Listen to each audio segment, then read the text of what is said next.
Hello and welcome to Winfield's week of Rugby League, a split round of football to get us underway for the second round of the 1987 Winfield Cup. But first of all, we'll have all the action of the National Panasonic Cup, the first semi-final for 1987 between Penrith and Parramatta, that from last Wednesday night at Leichhardt Oval.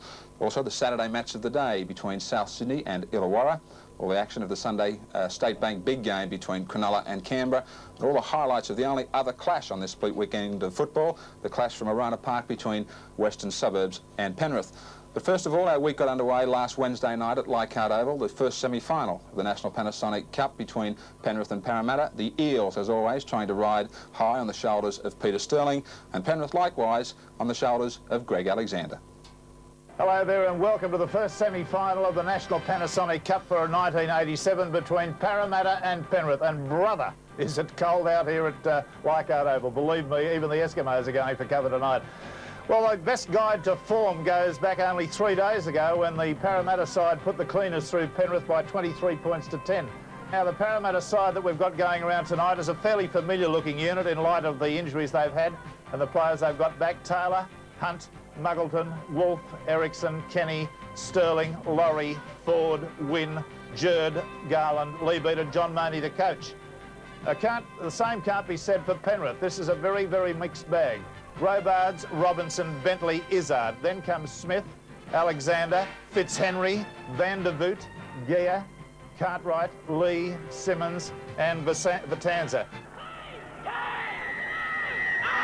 And there's the kick. And that's the young fellow, Fitzhenry, getting the kick away. Out come Parramatta. I really can't see Parramatta being done in this one. They've got a couple of opportunities already to win the game because of their experience and so forth, and their ability to play the big-time football. So it'll be very interesting to see just how this Penrith side, with all the changes, backs up. But we'll get into the action now. Sterling gets the kick away. It's charged down. Penrith are going to come up with it. It's taken there by Brandon Lee. Out to Vitanza. Vitanza away to Robards. Robards onto Mark Robinson, who's felled very nicely by Sterling. Still on the blind side they come, pretty hard. Colin Van der Voort. Robinson goes from dummy half. That's expected now. He's used as a battering ram on many occasions. Van der Voort, they're inside the quarter. Out to Alexander. He gets the pass away nicely to Geyer. Geyer's still going across field there. It wasn't sort of... there's a first penalty of the match. It's going to Penrith. Geyer, I was about to say, wasn't going straight ahead. He was going diagonally there. That makes him a very easy mark for the defence. I suggest that Andrew Fitzhenry, who'll be taking this kick at goal, would be fairly nervous about it. From almost directly in front, 3 metres from the quarter line. And he raises the flag, so Penrith have hit the front. They lead by 2 points to 0. Okay, Alexander. Cole Bentley goes to ground, midfield, about 5 metres outside the quarter. Back to Izzard. Goodwin still goes the blind. Well left there by Alexander. Realised the pass was for Brandon Lee. Now Alexander, a long cut-out pass to Fitzhenry. Popped the pass nicely to Geyer. Geyer's going to go on and score. Oh, the pass has gone to ground there. Parramatta in possession just a few metres from their goal line. That was desperate stakes there for Parramatta. And looking very brittle on the edge of the rucks is Parramatta in the opening minutes of the game. Okay, the kick for touch has taken place with about 6 minutes to go to half-time. Penrith lead by 2 points to 0 from a penalty goal. Parramatta have looked far from impressive. Sterling onto Wynn. Gets it back to Sterling. Kenny, cut-out pass out to Muggleton. Got it away nicely out there to Michael Erickson. Erickson goes strongly and scores.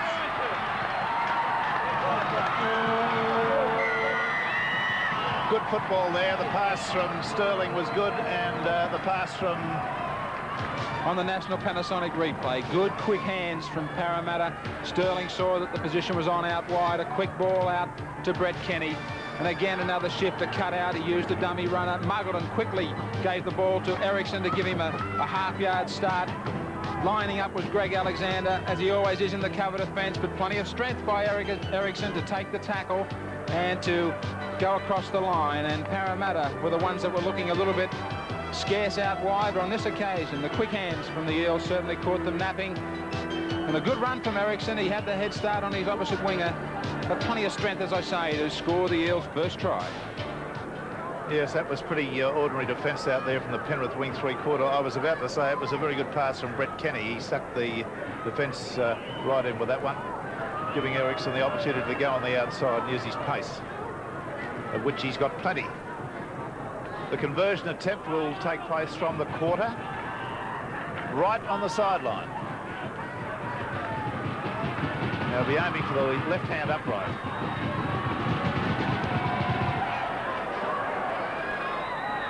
Just unsuccessful. So the score remains Parramatta 4, Penrith 2.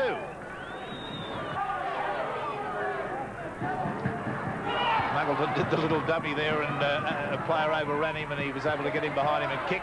It's been fielded by Alexander.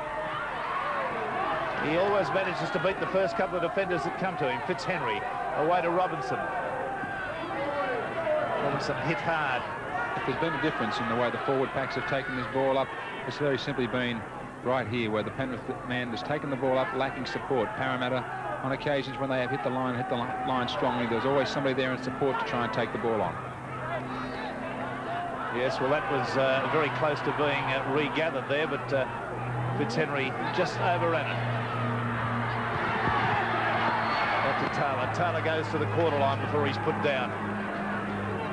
Parramatta are moving now towards the attacking end of the field. Muggleton stands and tackles, tried to turn his body and give the ball there. Taylor. Sterling on the stand. Jurd's on the boil, gets the pass back into Kenny, and Kenny's in for the try. Sterling's made the difference.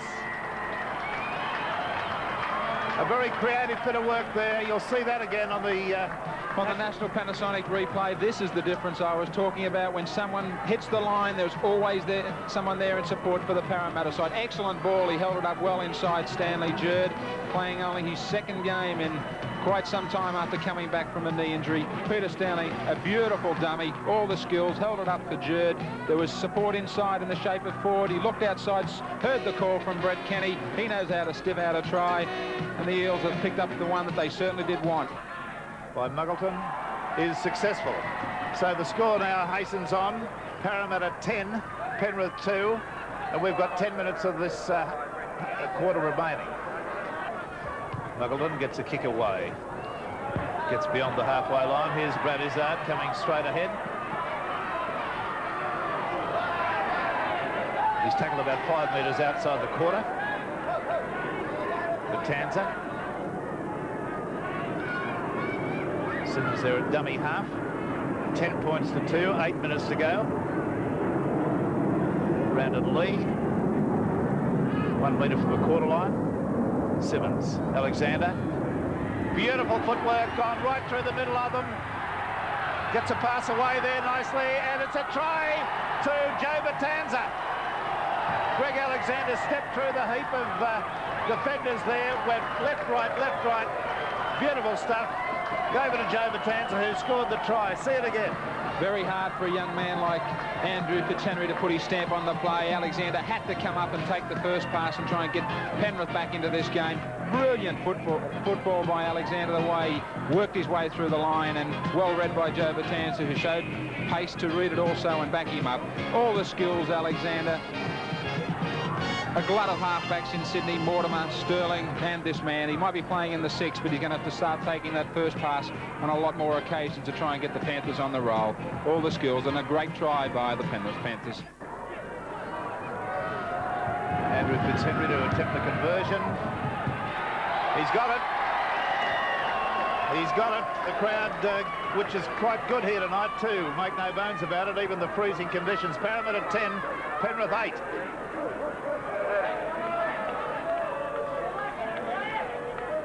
There's Alexander kicking downfield. It will go to Taylor. Taylor brings it back 10 metres from the halfway line. Ericsson at dummy half. Sterling, Kenny, like Wolf there. Stan Jerd running on the, what was the virtually isolated part of the blind side there. There were only two players and he there. Wolf, Muggleton. Ball lying free. Izzard's got it. He snapped it up. Can he get a pass away? He does get a pass away to Geyer, and Geyer's going to go in and score. That puts Penrith in front. Izzard sniffed out a try there with a breakdown in the Parramatta back line. Was able to scoop the ball up, but see it again. And again, strong defence has been the reason that has seen the ball turned over. They're under pressure. Passes just weren't needed there. Brilliantly picked up in one hand by Izzard. Scooped up like a cover fieldsman at the Sydney Cricket Ground. And Mark Geyer on the spot to finish it off. And Parramatta well and truly on their heels now. Only 4 minutes out from the break. Fitzhenry to take the attempted conversion from 5 metres inside the quarter. About 25 metres in from the sideline, and it is successful. So the score now hastens on to Penrith 14, Parramatta 10. A lot of very enthusiastic tacklers out there. The last tackle coming up now. Sterling moves it away to Laurie. Laurie tries to get a kick in, can't do it because he was pushed just at the time that his leg was coming through. The ball fell free. Out to Simmons. Simmons to Alexander. He's 10 metres out. It was Goodwin, not Alexander. There's Vandervoot going very, very close. Got a good impetus going there. Alexander. Izzard takes a pass, gets it out there to... Well, he got the ball down as far as I'm concerned, but the touch judge doesn't agree with that. It'll be interesting to see that again on the replay. Very interesting. Paul Smith doing well to hold the tackle of Michael Eriksson. The touch judge, watch his feet here. If they go across... Well... Geez, a brave decision by the touch judge. I think the replay possibly leaning towards a Penrith try. Yes, indeed. Anyway, we've survived that one. And here it is again. Watch the feet and the knee as the ball goes down. Well, for mine, it's a try to Penrith. Oh, they're just hurling themselves at these Parramatta players. That's Brandon Lee there. He's out to do a defensive job, and that's what he's doing. Win. That's a one-handed pass. It's back inside to Sterling. Sterling's putting it up the field, going very, very nicely. Gets a pass away there to Taylor. Taylor gets it out to Kenny. Kenny gets it out there to Hunt. Hunt's standing, weaving, not able to do anything. Submerged by defenders now. Just the play about 5 metres short of the quarter line. Out to Sterling. On to Slater. Slater's buried. Last tackle coming up. To Sterling. Puts a very high bomb up. Oh, Alexander took that superbly. Paul Acker, who played in the quarter-final against Cronulla last week, is warming up on the touchline at the moment. And he'll go on a number 15 if he does go on.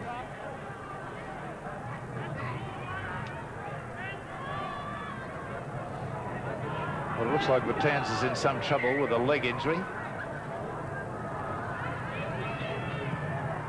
Ball's been touched in flight. There's Brad Izzard. He'll get to this and score a try. Yes, indeed. That was a most curious try. The ball was touched by Izzard and ricocheted through. And you'll see it again on the National Panasonic replay. And the role of play certainly running with Penrith. Fitzhenry, the kick through on the National Panasonic replay. Charge down. Brad Izzard put onside. Very quickly put the boot to it. And the bounce of the ball, absolutely perfect. Well, they've made it to 18 points to 10 with about 6 minutes to go to half-time. Fitzhenry's going to try to improve on his kicking performance, which was 3 from 5. This is his 6th attempted goal. He's got it. So that's 20 points to 10. And believe me, this is not going to be easy for this Parramatta side to get back. Fitzhenry, well, he just Brett Kenny came through on the defending player there. That looked like Fitzhenry, the halfback. Well, we've got a touch judge in, and this could be very interesting. So the kick being put in by Fitzhenry. Well, he continued on his move. That looked to me as though it could have been stopped, as though he had time to stop. Well, he picks himself up off his own quarter, charges about 40 metres downfield, and now gets the opportunity to add another goal. Fitzhenry moves in. And he's got it. That's a further embarrassment for this Parramatta side. 22 points to 10.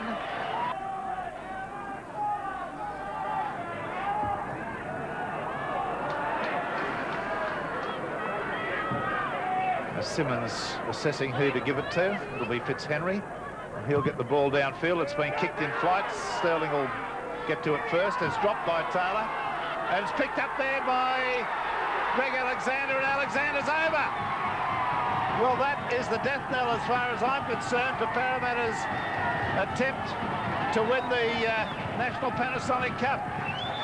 And the National Panasonic replay more or less waves goodbye to Parramatta in 1987. Another mistake, pressure pass back to Paul Taylor from Peter Sterling, and Alexander, after the kick through, the man on the spot to pick it up and race away into the final.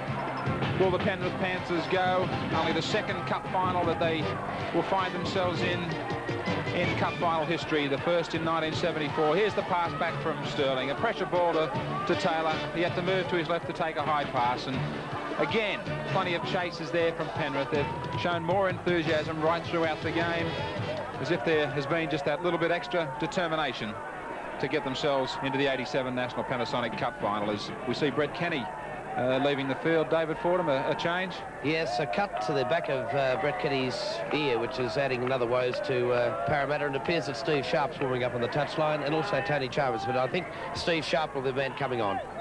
Fitzhenry has got a simple kick, and he kicks it, and that is the score, 28 points to 10. Do you believe this? Do you believe it? A little bit of a contretemps there between he and a player. Van der Voot. Alexander with a long pass. Ackery gets it out there to Paul White, out to Izzard. Izzard's going up the sideline looking for support. Gets it away to him. It's another try. It's another try to Paul Smith. And that probably is a fitting reward for the one that we thought he scored that was disallowed. Excellent play again by the Panthers. Brad Izzard, the man to watch here. A good ball from Mark Geyer, who's had an excellent game tonight. Paul Smith did well in backing up. Izzard looked over his shoulder, took two defenders in and away, and gave Paul Smith the clear run to the line. Right, well, a very satisfying performance by him. We've got about 8 minutes to go. They have scored 5 tries to 2. I find it almost unbelievable. It's like being in fairyland here. Fitzhenry taking the kick. Oh, and he's just hooked it slightly. So the score remains 32 points, Penrith, 10 to Parramatta.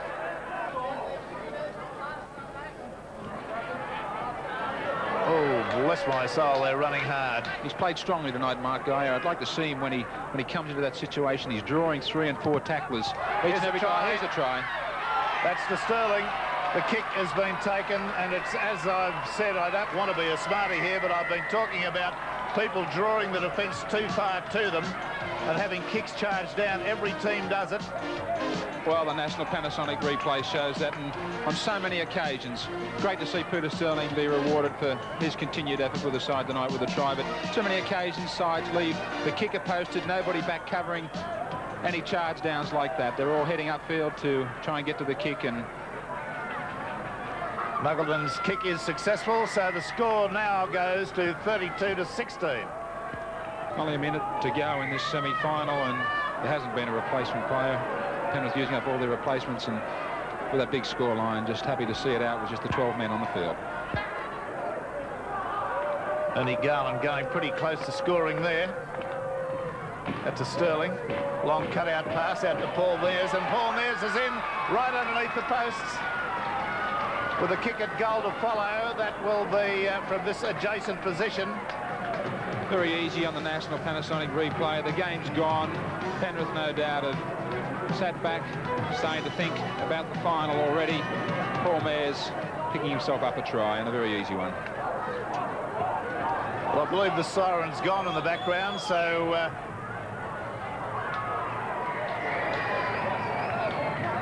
no, we didn't hear it, but we shall see. There it goes now. Yes, that's right.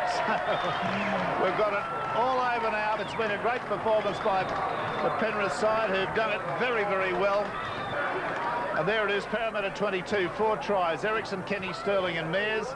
Penrith, Batanza, Gaia, Izzard, Alexander and Smith, 5 tries to 4. Fitzhenry, 6 goals for Penrith. Muggleton, 3 goals for the Parramatta side. 32 points to 22. The Saturday match of the day saw South Sydney travel to a real graveyard in 1987, the Wollongong Showground. They were up against the Illawarra Steelers, and everybody was asking the question, could the Steelers repeat their performance of only a fortnight ago when they downed the mighty Canterbury Bankstown? And the Steelers are going to kick off. And it's Dean Carney who gets his left foot to the ball and kicks it high down towards the South Sydney line. And South Sydney are going to run it back towards their own quarter line through Jason Moon. Let's go down to the sideline, Ian Hansen. And the Steelers will have the advantage of a slight breeze at their backs. The breeze has swung around from north to now the southeast. And the Steelers will never have a better chance today than to beat the Rabbitohs without their 2 State of Origin stars, David Boyle and Les Davidson. Well, Illawarra have got the ball. They're about 18 metres away, and that's Cavalhew taking it up, and he slipped that good pass away towards Carberry. Michael Carberry's got it back to Spring. Spring stands in the tackle. That's Hansen, but good South Sydney defence. Every time Illawarra pass it, there seem to be 3 South Sydney Guernseys there to tackle the next player. Oh, and a bad mistake in the play the ball, but it's a penalty right in front. It's against Ellison and Andrews. Both of them making no attempt at all to get away from that ruck area. And Dean Carney from right in front moves in. There's the kick. He struck it well enough to get the Steelers 2 points. And Illawarra are leading South Sydney after about 6.5 minutes of play by 2 points to 0. They're running the ball back, South Sydney, back towards the halfway line. That was Crookshank. Moon. Away it comes from Ellison. And that's Harrington, the winger. He's got the ball back towards the halfway line. Coleman.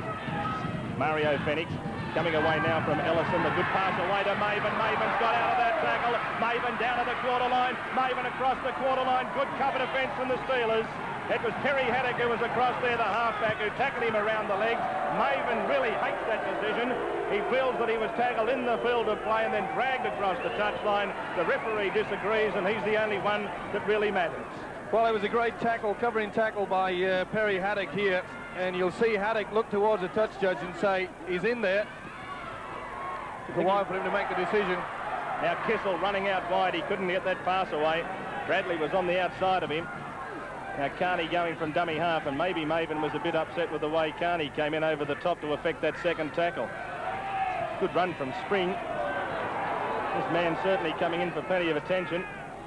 But obviously the Sydney selectors have seen quite a deal of him because, of course, he played in the Sydney second side earlier in the year, well, a few weeks ago.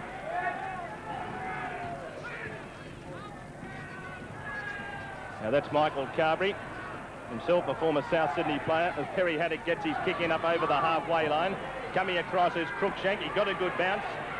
And, oh, what a good, don't argue that one is. Well, that was his opposite number, Peter Phillips, who was coming in to effect the tackle and wished he hadn't. Coleman, the pass comes away now from Ellison. It goes to Jason Moon. Moon's out of one. He's back to the halfway line. That was Hansen, the lock forward, who came in to try and effect that first tackle. He was there for the second as well. Now dropping that ball is Wayne Chisholm. And I think Illawarra might have come up with it here. I think Michael Carberry's got it, and the referee agrees. Well, here you see he take his eye off the ball. And you can't afford to do that. Now Spring taking it up for the Illawarra Steelers. He's got it back to the quarter line. This South Sydney defence has been pretty good so far. They've had 3 and 4 up there every time one of the Illawarra forwards has taken the ball up. Kissel's kick over towards the eastern touchline. Oh, it's away over the touchline on the full. And so the scrum will go down only about 17 metres out from Illawarra's line. Coleman to put the ball in, so this should give South Sydney a grand attacking opportunity. So the early games today, Illawarra convincing winners in under-23s, 22 points to 10, and they'd skipped away to good lead in the reserve grade twice. before South Sydney came back to win 20 points to 18.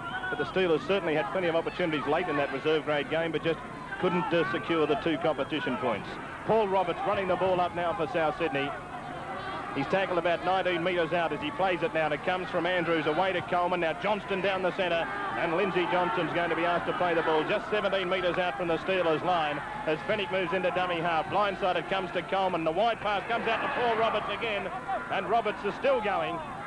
He's only about 6 metres out, though, from the Illawarra Steelers line as Chisholm moves to dummy half. And now it's with Coleman. Coleman throwing the little dummy, the grubber kick into the end goal area. This could be anyone's ball. And in the end, after Perry Haddock tried to force it, it's towed over the dead ball line. Upfield back there as well, the second rower, and play will restart with a line dropout. And there's another gigantic dropout from Dean Carney up over the halfway. A bit of a mix-up there between Coleman and also the fullback Cruikshank, and Harrington gets the ball. This strong, free-running winger. And look at that. Plenty of strength in this young man. He's tackled. A few metres inside Illawarra's territory. The run round with Michael Blake sees the ball come back to Jason Moon. The former Illawarra Steelers player is going to play the ball 10 metres Illawarra's side of halfway. Fennick, the wide pass comes away to Cruikshank. Cruikshank, can he get his pass away? Went from Chisholm away to Paul Roberts. Roberts back on the inside to Michael Blake. Blake for the line. Michael Blake's got his pass away, and Mario Fennick will score the try. Souths are in front 4-2. Brilliant try, backing up the man with the ball. That really is vintage football. And I've been impressed with South Sydney. They've kept this ball alive the entire game. A good switch here. You see Fennick letting the ball come on the second phase with the linking of the fullback. And we saw the second row there. Roberts inside to Blake. And Blake does the step. Phillips is drawn in. And what every hooker should do, back up. Well, now Ellison with the chance to stretch the lead. There's the kick. He struck this one a little bit better. It's there. 2 more points for South Sydney, and South Sydney are leading Illawarra by 6 points to 2. Coleman to put the ball into the scrum, so South with another attacking opportunity. Ellison, the wide ball comes out to Cruikshank. He can't get through Carney's ball and all tackle. 9 metres inside Illawarra's territory. And keep it going the same way through Maven. Oh! Well, that shows you how tough the youngster is. Carney is, what, he must be all of about 14 stone, and this is another opportunity for South Sydney right in front of the posts, and Ellison will get a chance to have another shot at penalty goal. That's a sign of a very, very, very lazy side, David. Now watch Maven here. Oh, get out of the way. No answers to that one. Ellison with the chance to stretch the lead now to 6 points. There it is. Pretty well struck, and he's got it. 2 more points for South Sydney. South Sydney leading Illawarra by 8 points to 2. We've had 25 minutes play in the first half. Well, the Rabbitohs must be feeling pretty confident about this, David. They've really taken this game by the scruff of the neck. The Steelers look a little bit, well, upset. They haven't really settled down into any pattern. They've been driving in with the forwards, but after that, there hasn't been any link, and nothing constructive coming out of them at all. So there's Carney's restart. Oh, this is almost a collision. Obviously, in the end, Cruikshank called as Moon just stood back that half metre or so and then took the pass to run it back to the quarter line. It did look, though, for a moment as if no one was going to call, and we were going to see both of them collide. Now, look at that Maven fend again. But this time, Carney's around his bootlaces and not willing to go over the top. And there, you see some of the vigour of young Dean Hanson as he came in over the top. And now Maven's going to be penalised. Coleman obviously had a few words to say to the referee. The referee's not going to take any of that, and very quickly came in and said, "I'm the boss, get out of it." Well, he's only a youngster, but he's got to get rid of this attitude.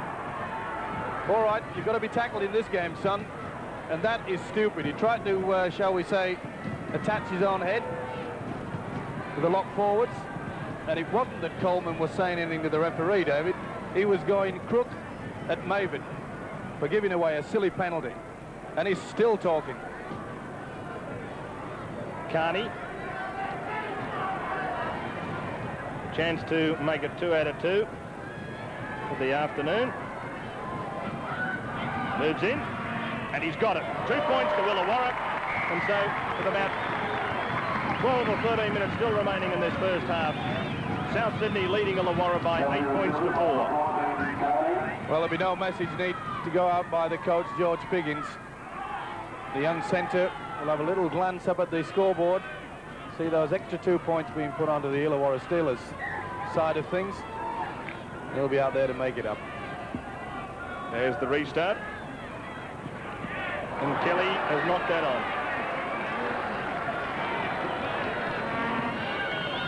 There was a little bit of indecision to start with out there from the time that ball was kicked off.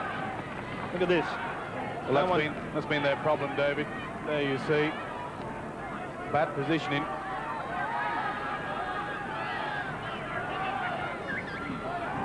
So South Sydney with another good opportunity to go right on the attack here. They're 6 metres out. That ball comes into the scrum. Coleman the open side. It comes to Kissel. But Hanson's there. I should say Ellison. Kissel was there affecting the tackle. As away it comes now from Coleman. On it goes to Blake. Blake sends it away to Maven. And Maven's got within about 6 metres of the Illawarra line as he plays it. Penny going on his own. Can he score his second for the afternoon? He's going to be held up only about a metre out from the Illawarra line. Coleman to dummy half. Coleman's passed away in Roberts, and Roberts is almost in. Some of the South Sydney players, especially Lindsay Johnston, thought he was there. As it's Coleman again, a dummy half, as the long ball comes floating out wide to Jason Moon, and Moon's in for the try.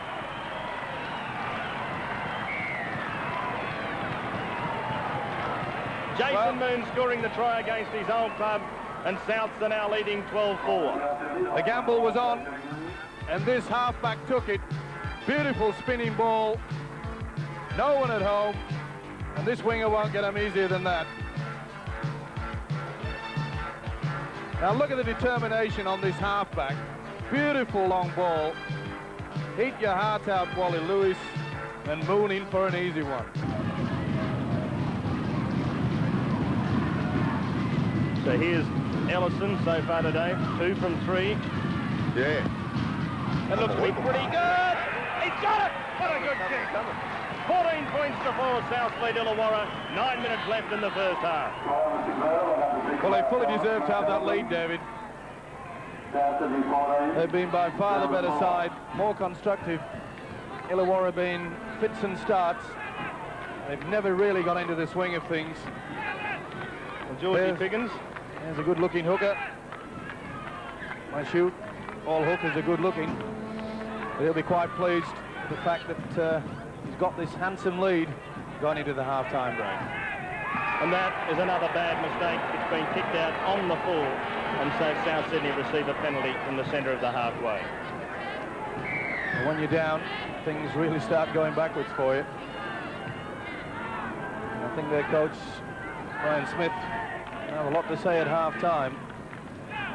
They haven't shown a great deal of respect for possession. They've been missing tackles. Quite frankly, I think a few of those forwards on the Steelers side, they've decided to look for an easy way out, taking rests on the blind side. Well, they've missed 16 tackles, and they've dropped the ball 6 times. And just everything's going wrong at the moment for Illawarra. Everything's going right for South Sydney. They've got the ball just out from the quarter line. Lindsay Johnston takes it up. It's taken there by Michael Carberry. Also involved Cavill Hughes. And that's Fennick. Away it comes now to Wayne Chisholm. Chisholm gets out of one. That's that pirouette, the fend. Pinches another couple of metres. Fennick at dummy half, and away it comes from Coleman. When it goes back to Ellison, and the work move sees the ball finish up with Paul Roberts, and he's got that pass away. Maven's had to fall on that loose ball, though. It almost came off that for South Sydney. They created the hole, but just couldn't finish the movement off. Harrington with the ball. They're playing with a lot of confidence now, South Sydney. They've got this lead. They're really buzzing. They're on the roll. And it's this quick play of the ball that's catching Illawarra on the carpet. Now, an attempted drop goal from Ellison. And I think he's got it. He has. So 1 more point, and South Sydney leading Illawarra 15-4.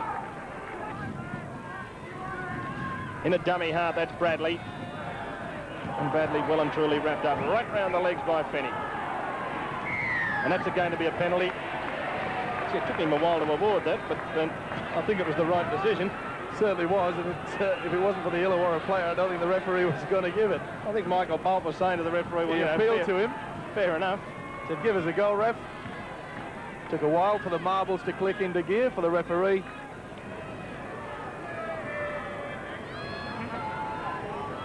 But Carney moving in, and there's the kick. And the flags go up, and so the Illawarra Steelers fans cheer as they get 2 more points, and South Sydney are leading by 15 points to 6. The last tackle against South Sydney as Ellison's got his kick in. It's a big kick too. Look at how high that ball bounced. There's the, oh, now that's a bad mix-up. And the referee, and rightly so, is going to rule that a forward pass. And we were directly in line with that. And there was no doubt from here, anyway, as far as I was concerned, that it was a forward pass. Make your own decision on that one. A little bit awkward from that angle. The referee, remember, was about 20 metres further upfield. Ellison, another long-range shot at field goal as the ball spears off the side of his boot. Saunders has taken it on the full. Now what's Saunders going to do? Some of the South Sydney players had stopped, and Saunders noticed that for a moment and I think just for a fleeting moment he thought there was a chance. But the whistle's gone for half-time, and at half-time South Sydney go in leading Illawarra by 15 points to 6. No changes to either side as they came back onto the field. Let's go down to the sideline and see what happened in the dressing rooms, though. Here's Ian Hansen. Yeah, you're right, David, no changes, but Mario Fennick did have a lingering elbow injury re-strap, and it's certainly going to trouble him in the second half. In the Illawarra room, Coach Brian Smith very disappointed with the error count, as we know. Missed tackles, drop balls. South's coach George Piggins very pleased with the way the Rabbitohs are going, and but he wants them to cut down on those silly penalties, which we saw particularly in the play the ball area. So South Sydney with the ball back inside Illawarra's territory. Ian, while you're down there, I'm just wondering, what's that breeze like down there? Is it still really favouring Illawarra in this half, or has it died down a fraction? It has died down, but it is coming at the backs of Illawarra, so I'll be pleased with that, that's for sure, David. So South Sydney with the ball, 32 metres out from Illawarra's line as Lindsay Johnston tucks it under his arm and tries to pinch a few more metres. He did pretty well too. In the end, Dave Cruikshank went without it, and Illawarra have come up with the ball almost on their quarter line. And that wasn't a bad bit of football from Johnston. He almost put Cruikshank in. I think Cruikshank really wasn't expecting the ball. Illawarra running the ball out. About 40 metres out from their own line. Back towards the halfway line. And that's Michael Carberry with the ball. This South Sydney defence, though, it's been relentless this afternoon. They really have tackled well. Upfield, blindside, comes away now to Spring. And he's got the pass away to Hansen, and wouldn't you believe it? Just as you praised the defence, they miss one. Bad pass. Well picked up, though, by Haddock, and he's got his kick in down over the quarter line. Now getting back there is Jason Moon. Awkward bounce. It's picked up well, though, by Cruikshank. Now a good straight line of Illawarra defences up there, and it's Haddock who grabs Cruikshank right on the South Sydney quarter line. Moon from dummy half, and he can't get away from the little man again. Good tackling from Perry Haddock. Now away it comes this time from Ellison. Now it's away towards Harrington, and Harrington, a very hard man to bring down, tackled a few metres out from the quarter line. This is where the Steelers really have to camp down in the South Sydney quarter. Now there's the kick from Ellison, and it's put Saunders under a great deal of difficulty. He did pretty well then to link up with Phillips and make sure that they retain possession, and now he's gone over the outside of Phillips, and he's still making ground. Good football from Owen Saunders. As we see Illawarra making some ground up towards the halfway line. And there they are, two of the stars for Tuesday night. Les Davidson there with the beard, and David Boyle. And Davo, of course, will be packing down in the front row. David Boyle is the reserve for New South Wales for the big match on Tuesday night, New South Wales and Queensland. Illawarra fans, of course, disheartened today at the news that Alan McIndoe has had to withdraw from the Queensland lineup. And his place has been taken by Tony Curry. Illawarra with the ball, though, short-side. It comes away up wide towards Hansen, and Hansen's got the ball about 12 metres inside South Sydney's territory. Last tackle against Illawarra. As it's played from Carberry, it comes across to Haddock. He's going to kick for touch, and that ball bouncing awkwardly towards the touchline and has found it. What a masterly kick. He had very little room to move in there, Perry Haddock, but he virtually put it on the sixpence.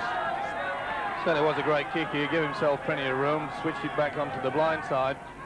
Just a little chip over. Beautiful positional kick.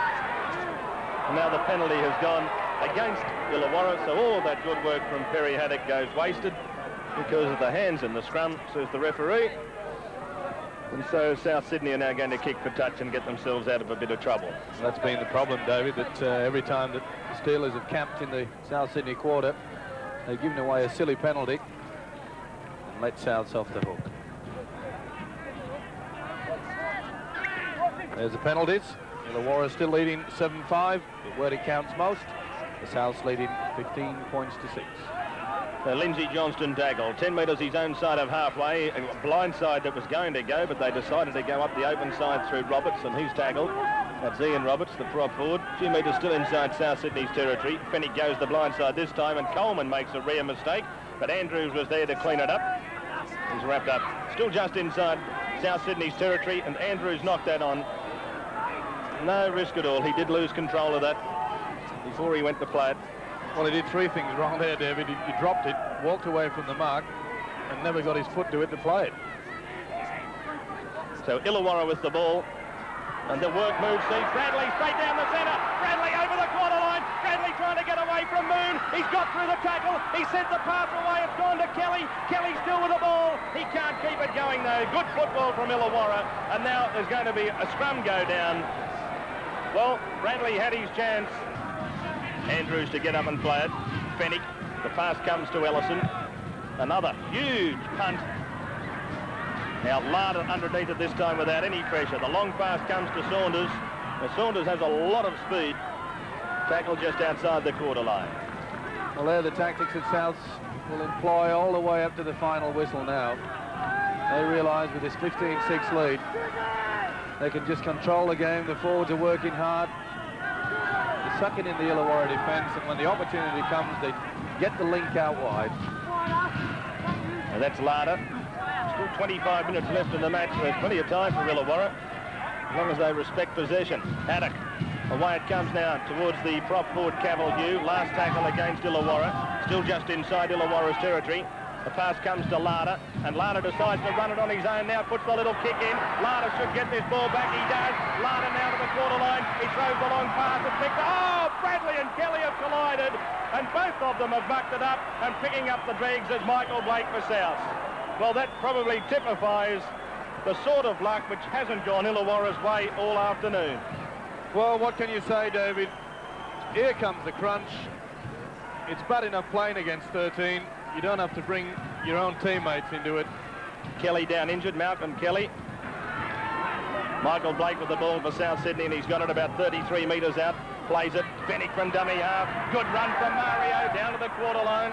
Had a sniff of a second try then. Dummy half is Coleman. The pass floats out now from Ellison. It goes on now to Maven. Maven's pass finds Harrington. Harrington away from one. The one-handed back to Maven. Maven's got it away towards Andrews, and that's a good tackle from Bolt, but he's still got the pass away as it comes to Coleman. Now it's with Ian Roberts. Ian Roberts has gone straight through. Ian Roberts will score. That's the ball game. Souths have scored at 19-6. Great try to Souths. They kept the ball alive. And it just goes to show that if your forwards do the work in the middle, they sucked in the defence, they threw the ball out wide, they kept it alive, and it was finished off by the big forward, Roberts. Now look how this ball has been spun out wide. Beautiful play by Harrington. He's got a big game, this fellow. Maybe back on the inside. Andrews kept the ball alive. We see the fullback linking through. Beautiful pass by Coleman, and this is awful tackling Mr. Phillips, dearie, dearie me. The forwards have done all this hard work. They left it to the 3 quarters to link it out wide. It stretched the Illawarra defence, ripped it to shreds, kept the ball alive here. Good play by the lock forward. Now watch this beautiful ball round the man, and I'm sorry to say, children, don't watch this.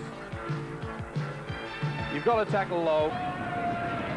Here's Ellison, the chance to add the extras. He's put it straight over the red dot. And so it's 21 points to 6 in favour of South Sydney over Illawarra. Well, Ian Roberts, his nickname's Iron, and the way the Illawarra defence tried to tackle him just then, you'd swear he was made of iron. Open side it comes again from Coleman. Now that's Harrington, and Harrington's going to be held up. This is an ideal opportunity for South to start putting on the moves. really is nothing more than a training exercise to them now. They have the game won 21-6. Thomas it is who's got the ball. He plays it Coleman. Coleman's pass goes to nobody, but Michael Blake has cleaned it up. It's gone back to Ellison. Ellison has a shot at field goal, which is wide and dead. So play will restart from the centre of the quarter line. Well, another quick thinking, and here we see this Coleman looking for that opening, but really no one was going into the gap. Went to no one. But trying for the one-pointer, this time just wide. So now they're trying to put on some attacking moves again, Illawarra. Saunders' little chip and chase didn't come off, and Paul Roberts has the ball for South Sydney. And the big second rower has got the ball back to within about 32 metres of that Illawarra line. I think he's been injured slightly in that tackle. He fell awkwardly. The ball comes away now to Coleman again. Coleman, beautiful pass away to Fennick. Fennick down to the quarter line. He's got support. Oh, he's taken out of the play after he sent the pass on the inside. The movement has continued on though as it comes to Coleman. It's sent out to Ellison. Ellison can't get his pass away, just flicks it to nowhere. It's cleaning it up again as Coleman. He's going to play the ball. Fennick is flat out on the back play, about 18 metres out from the goalpost as the ball comes to Thomas. And Thomas is going to be asked to play it just outside the Illawarra quarter line. Michael Blake at dummy half. It comes away to Coleman. Coleman's pass to Maven. Maven straight through. Maven still going. He can't offload. He's still going, Maven. What a good, strong run from the youngster. Last tackle against Illawarra. Fennick's back on his feet as it comes to Cruikshank. Now it goes to Coleman. Coleman's kick almost into the in-goal area. It has been dived on there by Illawarra. And this is going to be a penalty against it. South Sydney. In fact, it's against Maven for the way he finished that tackle off. And now the touch judge is in. And I wouldn't mind betting that's for the tackle that was on Fennick. Is that Larder? Larder's being called out. No doubt about it, David, but it was a beautiful ball that put Fennick into that gap. And Fennick, in turn, popped up the ball and took the consequences. And that was getting, well, a fairly heavy knock. We saw him receive treatment.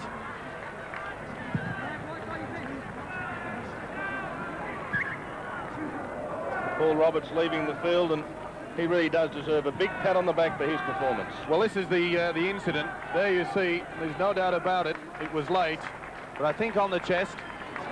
And I think a lot of those players, David, will be very pleased, as will some of the Steelers fans, when the hooter does go. But let's not take anything away from South Sydney. They came down here, I would say, starting as underdogs today, and they really have played very well.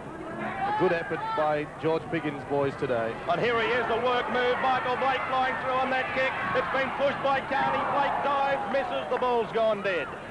Well, that was a good kick from Ellison, and Blake went oh so close to scoring the try. Well, it's a tremendous kick through. And here you see Blake coming just in time. Big fella gets inside. Carney. Well, there's the line drop out, so South Sydney still with the ball. The long pass comes away to Cruikshank, and Cruikshank comes at that good line of Illawarra defence, which was up there. He's wrapped up by upfield. 10 metres inside Illawarra's territory. Beasley out wide, gets through one. Certainly been a big day for Mark Ellison, who must rank now as one of the smartest 5'8" in the game. The boy who came from Cronulla mid-season. Well, I'm certain that most of the South Sydney fans have been very pleased with him. And there's the man we're talking about, Ellison. Ellison's pass comes away in the end. It's almost been intercepted there by Kelly, but I'm certain if he'd missed it, it would have been up out on the outside towards Cruikshank and Moon, and it could well have been another try. Well, it certainly was, David. And Ellison, the 5'8", has had a good game today, but none better than the halfback. There was a beautiful ball that sent the 5'8" through the gap. They've kept the Steelers tryless as the pass comes out wide now to Bradley. Bradley's flick pass back on the inside is taken by Saunders. Last tackle against Illawarra. Saunders finally gets to his feet. Now Alada, the pass comes away to Haddock. Haddock's up to the halfway line. He's still going. The pass comes away to Owen Saunders. Saunders pass on the outside to Hardy. Hardy down to the quarter line. Great cover defence. Wraps him up. Takes him across the touch line. And that man across there in cover was the prop forward, Ian Roberts. What a game he's had. Certainly has, David. And full credit when a prop forward can do this. Now this was a good break by Haddock. Kept the ball alive. And really there hasn't been many of this for the Steelers this afternoon. Beautiful pass there. Now look at that cover tackle. That's a prop forward with only seconds remaining in the game, and he must have done 30 tackles at least. That's exactly what he just registered. His 30th tackle of the afternoon. Taken the ball up well. It's been a great team effort from South Sydney. Certainly has, David, and the way that the three quarters, they've helped the forwards out, both wingmen, Harrington and Moon. They've not been shy of coming in and help. Well, there's the full-time siren. South Sydney running out winners by 21 points to 6, scoring 3 tries, 4 goals to Ellison and 1 field goal, as against the 3 penalty goals kicked by Illawarra this afternoon. A very happy Mario Fennick coming off. The South Sydney supporters who've travelled down from Redfern to Wollongong must be very pleased with their side's performance. Without David Boyle, without Les Davidson, without Philip Blake, they've still come out and put together a very workmanlike and tradesmanlike display to shut the Steelers completely out of this match. Certainly have, David, and full credit to the coach, George Piggins. He came down with a game plan, nothing fancy, but keep the ball alive. Back up the man with the ball. Simple, basic football, and it was far too much for the Illawarra Steelers this afternoon. They really were a fits and start situation. Illawarra never really applied any pressure to South Sydney. It was a very disappointing display in front of their home crowd, but South Sydney were very, very good indeed, and they played exceptional good football. So there we are, South Sydney defeating Illawarra by 21 points to 6. For South Sydney, Mario Fennick, Jason Moon and Ian Roberts, the try scorers. Mark Ellison, 4 goals and also that field goal, while for Illawarra, Dean Carney kicked 3 penalty goals. Every week they're at it, never daring to let up.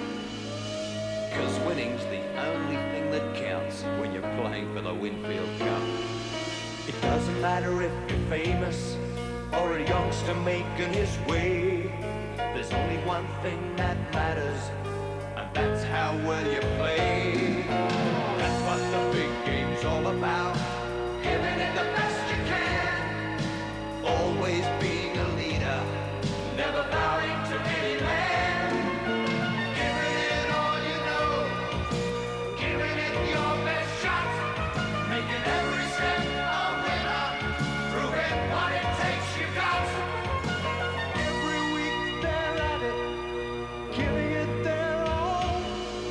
But who will it be this year to collect the greatest prize of all? The Sunday State Bank big games saw a depleted Cronulla Sutherland side and also an equally depleted Canberra side up against each other. Cronulla were missing Eddinghausen and McGaw, who were on State of Origin duty. The Raiders, they were going to miss Gary Belcher, Peter Jackson and also Mal Meninga, who was still out with that broken left forearm. And for the first time in 1987, Don Furner was looking for a big performance from his forward pack.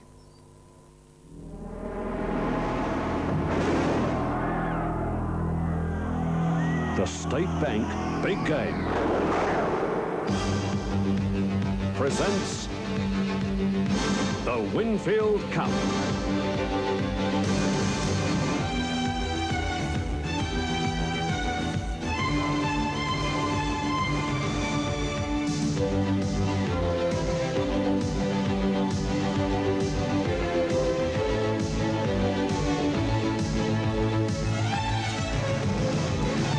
Hello and welcome to Endeavour Field for today's Winfield Cup match of the round between Cronulla Sutherland and Canberra. And as we turn the halfway mark of the premiership, Cronulla are on 18 points, Canberra 14. On the one occasion they've met this year in a National Panasonic Cup first round match, Cronulla won 20 points to 8. 2 players from each side will miss today's encounter because of State of Origin commitments. Out of the Sharks lineup are Eddinghausen and McGaw, their centres. And missing from the Raiders will be Belcher and Jackson. The lineup for Cronulla is Docking, Coleman, Diamond, Hurst, Watson, Speechley, Quinn, Hatch captain, Miller in the second row, Staines, Sorensen, DeFoss at hooker and Porter as the other prop. Canberra's team today is very changed. O'Callaghan, Kinner, Morrissey in 16, Bellamy, Corkery, O'Sullivan, Kevin Walters, Lance is captain, Coyne, Gilbert in the second row, Bacco, Steve Walters at hooker, and Todd. The referee for our State Bank big game between Cronulla and Canberra is Greg McCullum.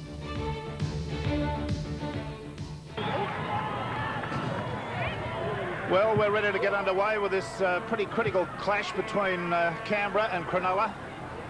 It's absolutely imperative to win for both of them, and I just look at this Canberra side and I see that virtually they've got nobody left from the original backline that they had, so it'll be very interesting to see whether they can still remain competitive. The referee is Mr. McCullum. He gets them away. Canberra running from left to right. Cronulla receiving the ball. Docking's given it to Diamond right from the outset, and he comes out towards the quarter line. Now, he's playing in the centre today, and that's another factor today, whether or not the change of position will make any difference to him. Hatch running from dummy half just outside the corner. He's made a good 10 yards too. That's a real easy effort there. Speechley, Miller, Sorensen going pretty strongly. DeFoss, a Mauritian by birth. And there's the little kick over the sideline, still retaining Cronulla possession. Now the scrum is to be fed by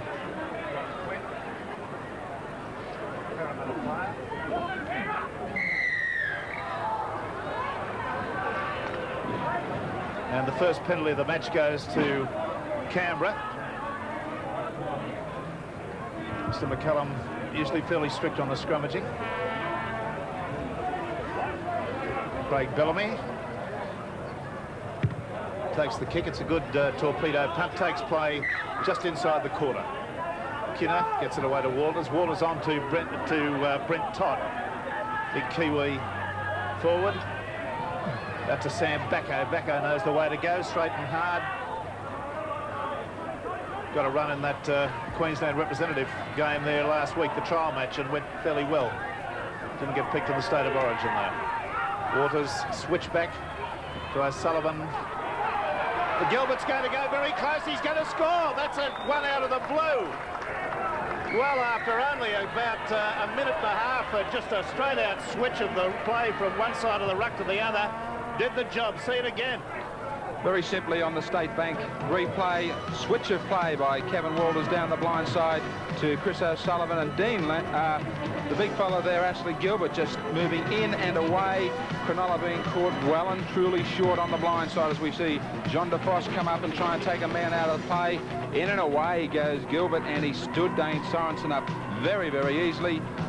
Cover defence was there in the form of Jonathan Docking, but it was all too late, and a sensational start for the Raiders. Well, the stupidity of that try was that they were ahead about 3 men to 2, and anyone could have scored the try. Gilbert just put his head down and went for it, and there it was on the inside. Just very, very simple. That's only after about a minute and a half the actual try was scored. Now, Steve O'Callaghan, who was playing pretty well there before Belcher came to Canberra, is going to take the kick. Oh, he's hit the upright, the right-hand upright, rebounded into the field of the play. So the score remains Canberra 4, Cronulla 0. So Cronulla with Watson to restart the play. He's also a goal kicker. He's kicked 20 goals in 1987. Well, there's the Canberra side. Now they've got a good start. Can they go on with this and keep the mistakes to a minimum? Not like Illawarra yesterday, who absolutely fell on a heap for mistakes. It was just dreadful to watch that game. South Sydney played very well, but they were made to look a much better side than they ordinarily would have been by the appalling mistake rate that Illawarra laid on. Well, if Canberra can go on with it today, it's going to rely upon the men like Sam Bacco, who came up with another strong run then at the start of the season. That ball was touched in flight, and another chance now for Canberra. Out to Chris Kinner. Kinner goes up the sideline, gets halfway around the tackle of Docking. He's looking for runners. Now they come. Brent Todd goes hard and straight. Waters at dummy half.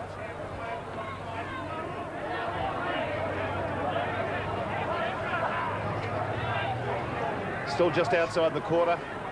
Dean Lance going across on one side of the ruck. Walters going from dummy half. He made a good inroad too. He's still going. Only about 15 metres out now. Gets to his feet, plays it, and that'll be a penalty to Cronulla. He had a marker in front of him. Moved off the mark, stepped sideways, and had a marker as far as I'm aware. Well, a slow start by Cronulla, but as I was saying, the Canberra side today are relying very heavily on their forwards, the likes of Sam Bacco, Brent Todd, and Dean Lance, Ashley Gilbert. Strong and big pack of forwards. At the start of the year, everybody's saying what a marvellous backline the Raiders had. But did they have the forwards to win matches? Well, there's no Meninga today, no Belcher, no Peter Jackson, so the forwards have got to stand up and be counted. OK, Sorensen takes it to within a half a metre of the halfway line. Docking's at dummy half to DeFoss. He just burrows forward a yard or two. Porter moving it out to Speechley onto Diamond. Diamond gets halfway through the tackle. Picked up by Lance and cover. Speechley gets the kick down. It's going to be a good one. Rolling end over end over end, and finds touch within the Canberra quarter. Good, well-controlled kick. First solid piece of play by Cronulla as they start to roll. See if they can come up with some sort of pressure on Canberra now, looking for either a win against the feed or a penalty. Wallace to feed the scrum for Canberra. Up to O'Sullivan. Good tackle there by Speechley, puts him away. Docking's up in the line all the time. It's Ron Quinn who's playing at fullback at the moment. So Jack Gibson adopting the same sort of thing. Now there's another penalty for walking off the mark. Dean Lance was the perpetrator. They're just conceding points to the opposition, or opportunities to get points to the opposition. Watson. It's a straight, very good, well-struck ball. That one goes straight over the black dot, so the score remains Canberra 4, Cronulla Sutherland 2. Yes, David Fordham, you've got the man of the moment there, Mal Meninga. Let's have a word with him. Thanks, Rex. It's good news on both counts. Mal, you're out of plaster and you've signed that long contract with the Canberra Raiders, ending the speculation of your future. Yes, I've been very happy the way the Raiders have gone about their business, and I'm looking forward to the next 5 years. Have you broken the news to St Helens yet? Not yet, no. How do you think they'll react, well? Well, obviously they've probably been disappointed because they've been very keen to get my services, but you know, I felt that I've got a few more years in Sydney yet. Well, what's the latest with the arm? It's great to see it out of plaster. How long before we see Mal Meninga running back in the Raiders' backline? Well, the specialist is very pleased the way it's been progressing. Hopefully I'll be back on the field between 5 to 6 weeks. And what about the start here to the Raiders today? They've gone really well. Just unfortunately, Fat made a few fundamental mistakes and gave away a few silly penalties. Great, Mal. It's great to talk with you, Mal, and great to hear that arm's responded very well. All the best for that long-term contract with the Raiders. Thanks, David.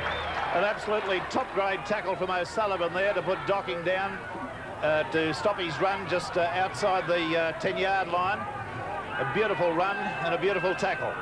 To Fawcett, dummy half. Away to Sorensen. The old pro takes it to the quarter line. DeFoss again. Away to Quinn.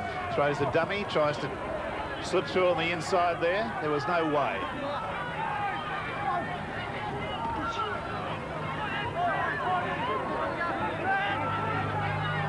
Back to Speechley. Speechley goes for the kick downfield. It might be a good one. It's going to go close. No.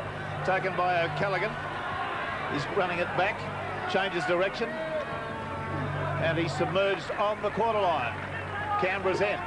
Well, it's been all Canberra. Their defence has certainly harassed this Cronulla side. A lack of communication, as I say, when they have the ball, the Sharks, and they're standing back and also letting Canberra run to them. They're not moving up as fast.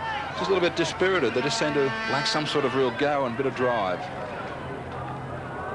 Well, there's a pass being knocked down there, but it's been cleaned up by Canberra, but it wasn't touched by a Cronulla player, so it's not 6 to go. Kicked through, taken by Docking on the halfway line. He's evaded one defender. That was Dean Lance and rather Coyne there that picked him off nicely. Another fine tackle from Waters.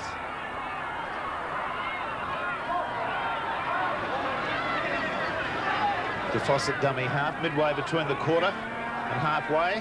Quinn, long cut-out pass out to Diamond. Diamond goes up the field there, taken well on the tackle by Les Morrissey. DeFoss. Dean Lance was the man that came in very smartly on him. Speechley. Midfield bomb being put up. O'Callaghan takes this with ease. And that's all he has to do, remember. Just field the ball in the in goal. And he certainly did, but the referee very quick to call play for a restart to the quarter line. Steve O'Callaghan there looking as though he was quite prepared to run it out. Brent Todd, in the mode that I know him best, onto Sam Backo.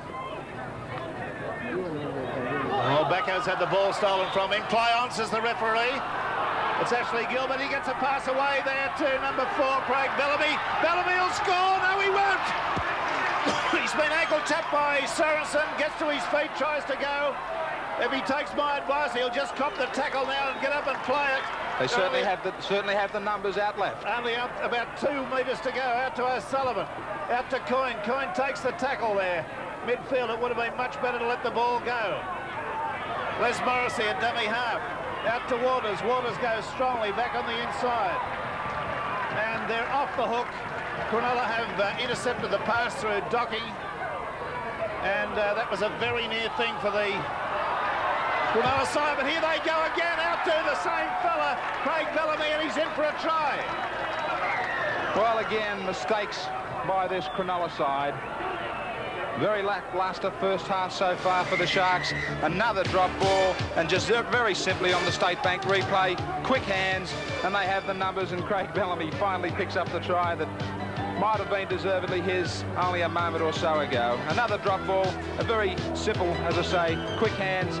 Bellamy goes over for a well-deserved try, and Canberra certainly putting their stamp on the game, by far the better side. Well, this is another look at it here. Straight up front, fundamental mistakes. Mal Meninga said the Raiders were making a few. Well, the Sharks are also making plenty. Chris O'Sullivan very quickly snapped it up, and Bellamy, who was out wide trying to recover from his last run, picks up the 4-pointer. Well, scored a try and done something to his shoulder. Getting a round of applause.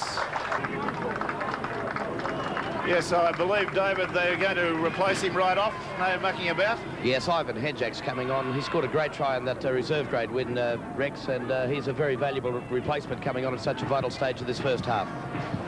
All right, so little Ivan, I saw his try. It was a good one. O'Callaghan takes the kick. It's a goal. Just snuck over. Didn't go in the conventional way. It snuck over in the corner. Believe me, that was an extraordinary looking kick off the boot. But the scoreline remains Canberra 10, Cronulla 2.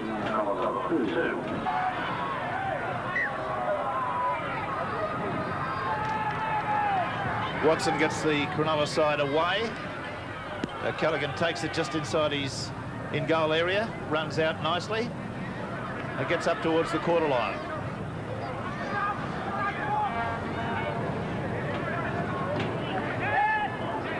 Well, that's Kinner, the right winger, come midfield there to take that. Waters, Backo dropped that behind him, picked up by O'Sullivan. He ran in a sort of a parabola there, didn't make any forward progress. I thought that pass was forward to Dean Lance, and that's exactly what the referee has ruled. And again, it's just another example of fundamental mistakes by both these first-grade sides. That pass wasn't required. In and out. Out to Quinn. Quinn to Speechley. The cut-out pass out to Diamond. Diamond gets a pass away to Hurst. Hurst going to the quarter. Gets it away to Coleman. Come back off the right foot and slipped and fell into Henjak, the replacement. Hurst goes straight. He's tackled 10 metres out now. Let's see if this Cronulla side can get something going. Out to Quinn. Quinn away to Sorensen. Sorensen gets tackled straight away there by Sam Backo. Quinn. Porter. Dan Stone's running from dummy half. Steps. Gets to within a metre of the in-goal. Docking drives the ball deep. The ball ricocheted off a Canberra player, went forward and was fallen on by Canberra, so it came off the legs. Coyne there, trying to stand in a tackle. Up the blind side they come. No, he switches it back to the open. Brett Todd takes it forward a few metres. Waters.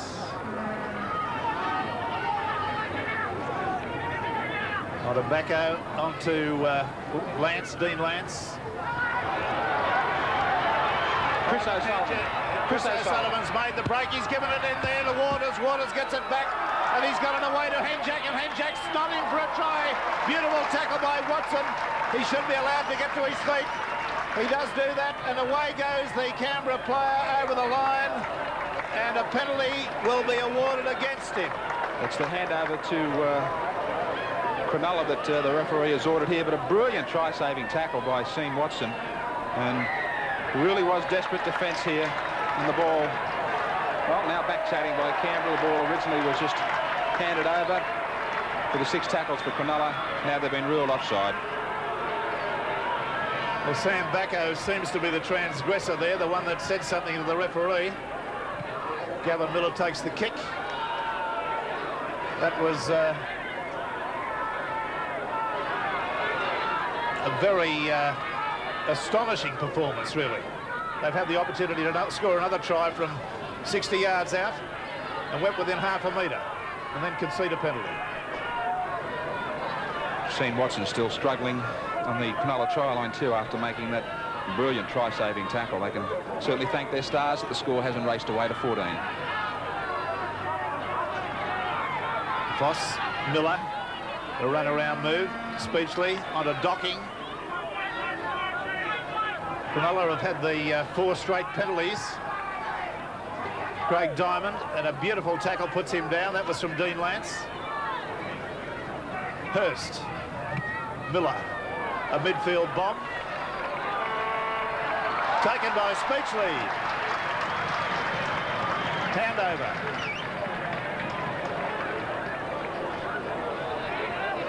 O'Callaghan. And Sean Watson there with his arm heavily strapped behind the in goal, and he tucked into his jumper, walking behind. Another shoulder problem, this time on the Cronulla side.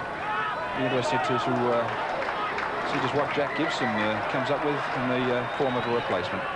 Well, Craig Diamond has just got involved there with a tackle on Dean Lance, and it was an absolute beauty.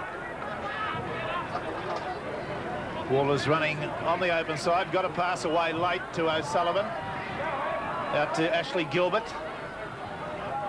scorer of the first try.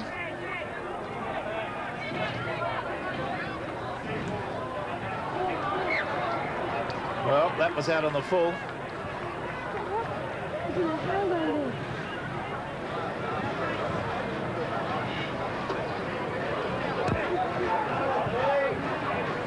Well,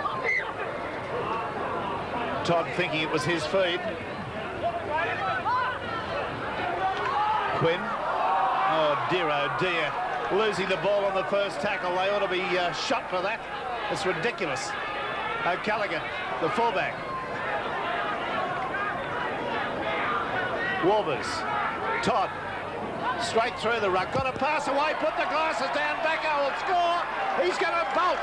Yes indeed, Sam Bacco goes in from a Brett Todd pass, and a good try it was. On the State Bank replay, slow motion football from Cronulla in defence. They were very slow to regroup on the blind side. The numbers weren't there. Great ball by Todd as he firstly did Craig Diamond, and big Sam Bacco, a huge man in this Canberra side, but he's got plenty of pace for a front rower. Just watches the numbers here on the blind side. Todd takes the ball up, steps easily around Diamond. The numbers just aren't there on the blind side. They were very, very slow to regroup, Cronulla, as they have been all afternoon in this first half, and sheer enthusiasm getting Canberra to a big lead at half, just short of half-time here, 14-2. Well, Sam Bacco, quite apart from scoring that try, has shown a willingness to offload the ball. Not always well, but it seems to me he's come to a sort of a bit of a landmark in his football career, and he's decided that he's going to be not only a running forward, but an offloader, and more power to him. O'Callaghan gets it. So that's 16 points to 2. Canberra lead. This is something of a bath that Cronulla are getting at the moment. It'll take a big effort in the second half to get back into this game. Hurst has got it on the mound, and away we go again. As Sullivan takes it in the in-goal area, brings it out. Well tackled.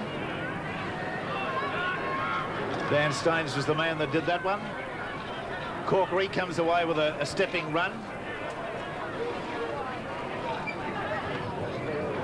Coyne on the quarter line.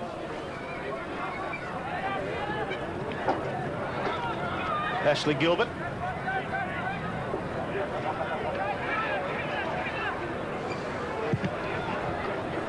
O'Callaghan. Taken by Lukens.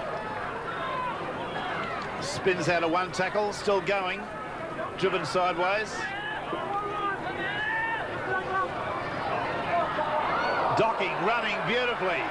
Right through the meat of the Canberra forwards there, made about 18 metres.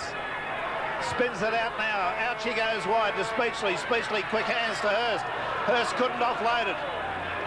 They had a bit of momentum on the outside there. Quinn.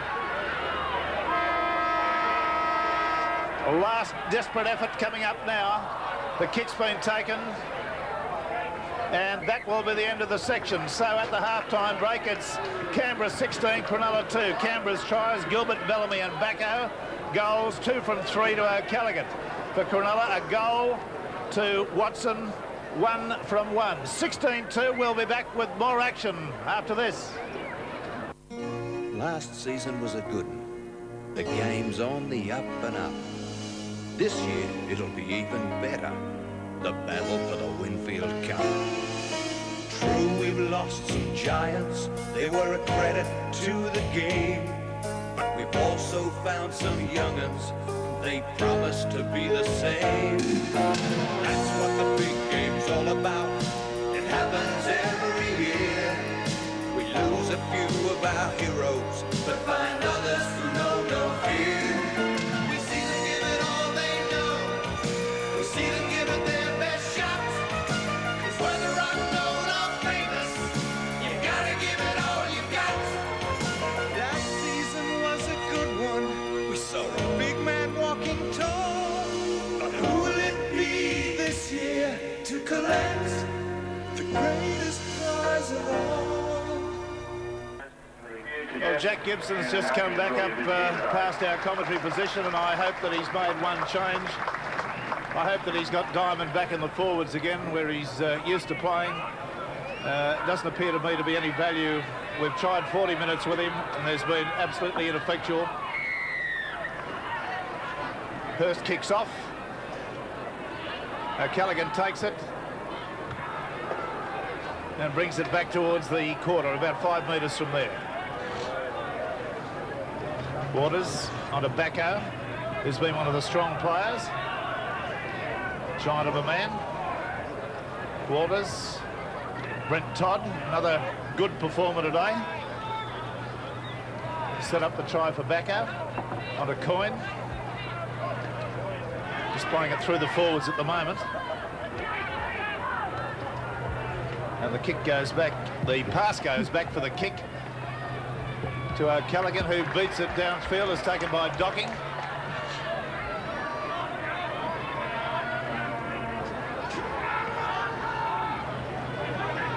Well, they've been stripped of the ball there. It's taken again by Bacco, who wheels his way forward about another 5 metres.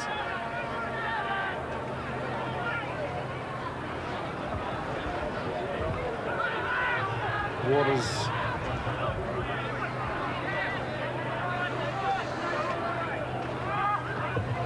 Brent Todd back inside to Walters, and he sights a little opening and goes halfway through it to the other Walters.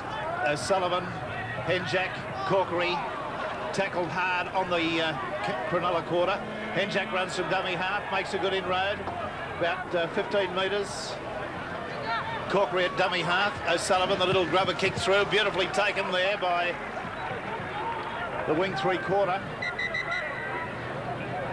I think it's Lukens. Good little kick from Chris O'Sullivan again worrying the life out of this Cronulla side, but Greg Lucan's certainly tidying play up there. Also in trouble for Cronulla is Phil Hurst, still down injured further upfield. There's the tackles. Cronulla having to make 114. Staines on top with 14, and David Hatch and Coyne with 18 leading the way for the Canberra Raiders. The penalties are still going very much Cronulla's way. 5-1. The scrums are Cronulla 7, Canberra 6, 1 against the feed. Missed tackles, Cronulla 7, Canberra 5. So we wait for Hurst to get to his feet. The handling errors at 9 all at this stage. And kicks in general play, 12 to Cronulla, 11 to Canberra.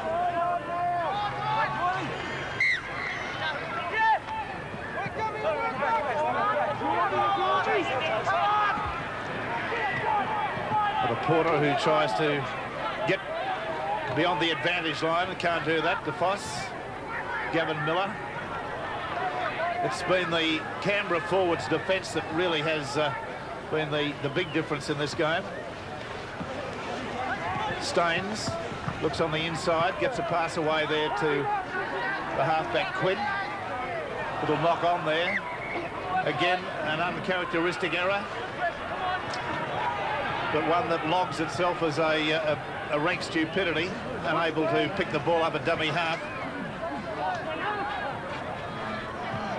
Canberra win the ball. O'Sullivan steps his way to the quarter. O'Callaghan, Henjak.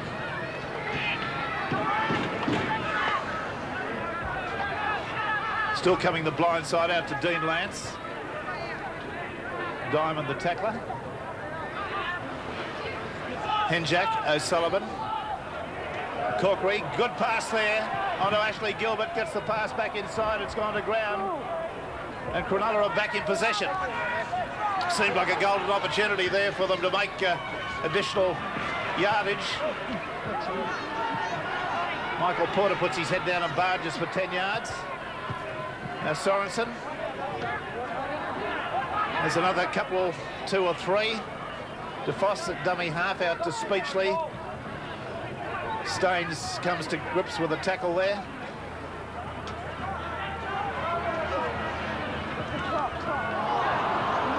Oh dear, the more they try, the more it goes bad for them.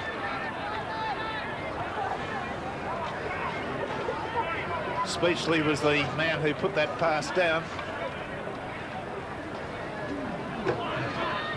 On the blind side, O'Sullivan. O'Callaghan, the fullback.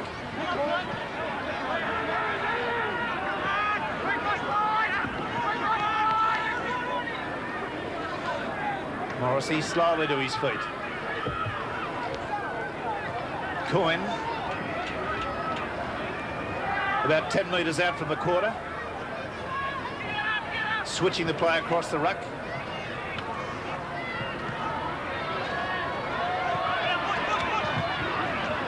Too much defence. Now to O'Sullivan, who's running as a wing three-quarter there in that situation. Last tackle. Henjak elevates it. Beautifully taken by Diamond, and he's tackled by a player in an offside position.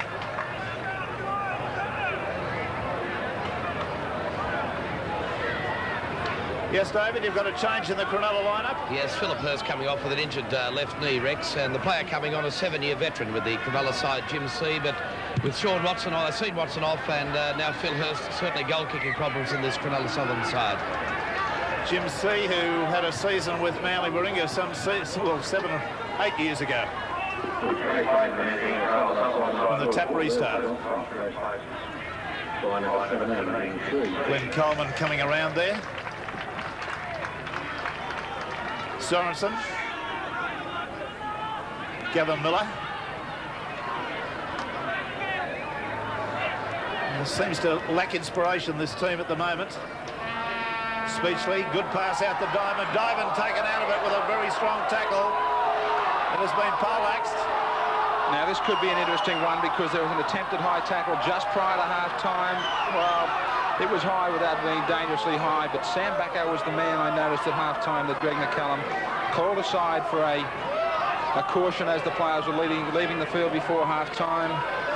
Well, that's a second warning for him. Porter evades one tackle.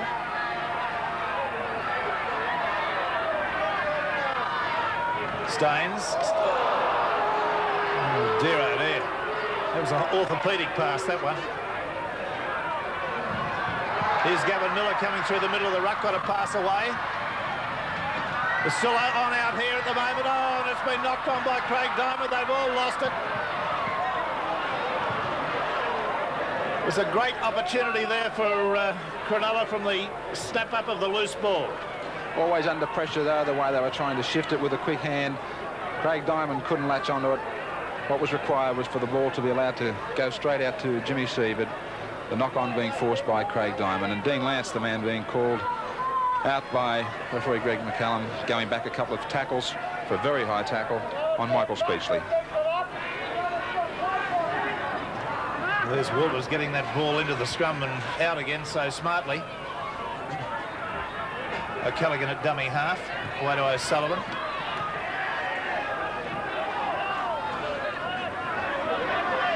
Just inside his quarter. Walters, Lance. Coyne on the quarter line. Ashley Gilbert. Back to O'Callaghan. It's a kick downfield. It goes straight to Docking. And he runs it straight back towards the opposition. Tackled just his own side of halfway.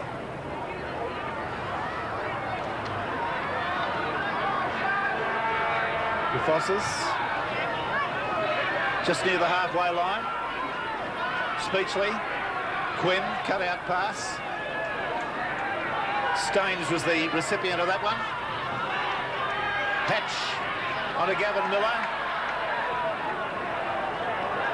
He was on the boil, moving forward.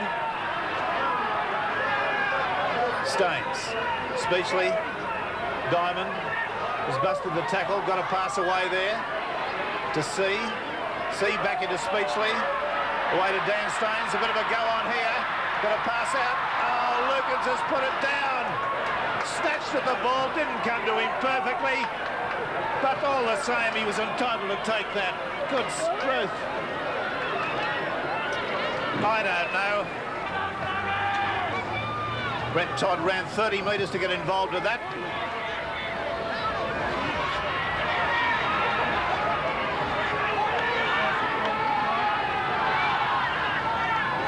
O'Sullivan, Bacco. Awful pass, picked up by Walters. Fends off several players, makes a net gain there of a couple of metres. O'Sullivan.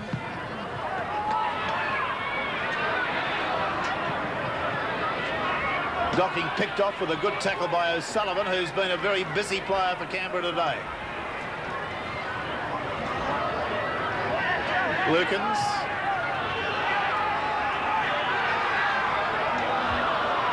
Michael Porter, wholehearted, but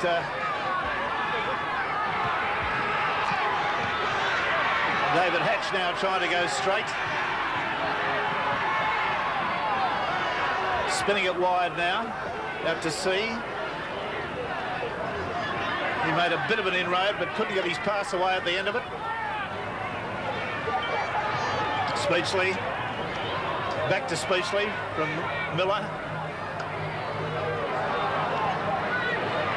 And the Canberra forwards are covering everything they can do, and that is the handover. Ashley Gilbert. Brent Todd surging forward again. Dean Lance. Just on the quarter line. 4 tackles still to go. Switch across the ruck. Out to Henjack. Quick hands there to Corkery. Corkery's up the sideline. In and away. And he'll score. It's been a good one. A little in and away. And this young man's performed very creditably today without much opportunity. On the State Bank replay, a number of handling errors throughout this game, but excellent hands by Canberra. Again, the switch of play, catching Cronulla out. Excellent hands by Ashley Gilbert, and full credit to Matthew Corkery. Hasn't had a big involvement in the game, but he went in and away and certainly stood up Dane Sorensen. And quite remarkably, the game opened in the first half with a shock try to Canberra after switching play back down the blind. And the second occasion where the Sharks are being caught a man short, Dane Sorensen across in cover defence.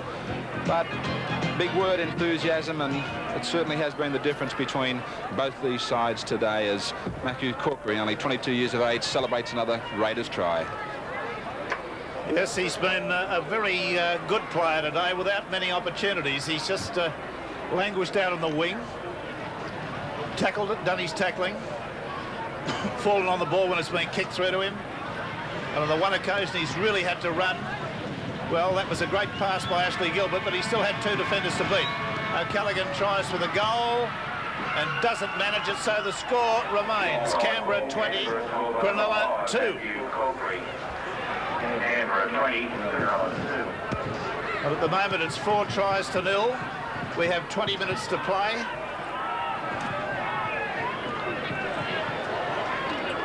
And Dan Staines is going to kick off.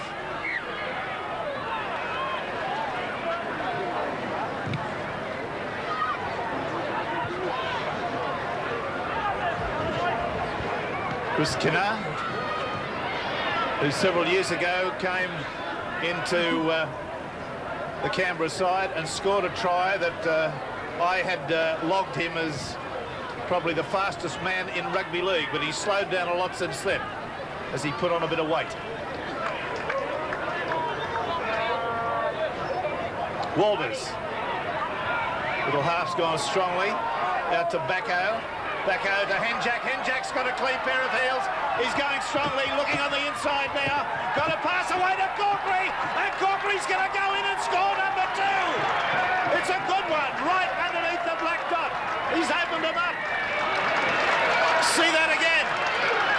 Excellent try on the State Bank replay by the Canberra side. Cronulla really starting to drop off the tackle since that try to Corkery. They were trying to get back into the game, but that certainly closed it. Excellent hands by Sam Bacco, and plenty of pace by the replacement today in 20, Ivan Henjack. Back inside goes Corkery. Glenn Coleman couldn't match it with him. And the man who hasn't had a lot to do right throughout this game, all of a sudden in the space of some 1 or 2 minutes, picks up 2 tries. Ivan Henjack, well, everybody's been asking the question, how much were they going to miss Andrew Heddinghausen and Mark McGaw today? Plenty. I'm sure Jack Gibson will say for the Cronulla Sutherland side. Nothing out wide for the Sharks, but the Canberra Raiders. Plenty of pace in the shape of Matthew Corkery. Well, the goal was kicked, and the score goes on. Canberra 26, Cronulla 2. DeFoss, Speechley. Diamond has been an abject failure in the back line for mine, and I was very surprised to see him finish the game there. I would have been much more amenable to him going back into the forwards. There's Corkery feeling that kick. Well, he's handled pretty strongly there. DeFoss has covered a lot of ground for this Cronulla side today. O'Callaghan. Yes, we've got a Canberra change, David. Yes, Terry Regent's about to come on, the former Balmain and Eastern Suburbs player. Scored a great try, Rex, in the opening try in that 14-4 win in reserve grade. And it appears that the player coming off is Sam Bacco, who also scored that brilliant try in the first half. OK, well, Terry Regan should get a cheer. I note he's wearing a green headgear. That ball wasn't knocked on. Ricocheted. Miller, docking, still going. Tackled out of it about 2 metres from the line. Last tackle, no, 6 to go, says the referee.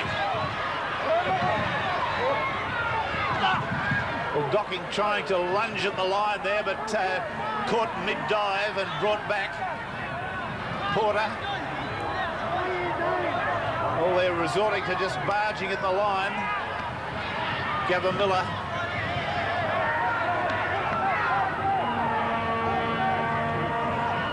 Diamond. Very, very close to scoring.